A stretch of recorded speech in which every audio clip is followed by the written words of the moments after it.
see kohv ei ole piiri peal.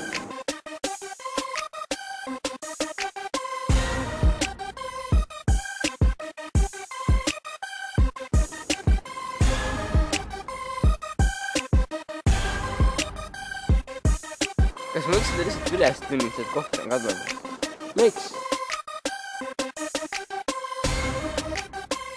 Tere, ma olen Kaspar, mul on töökogu.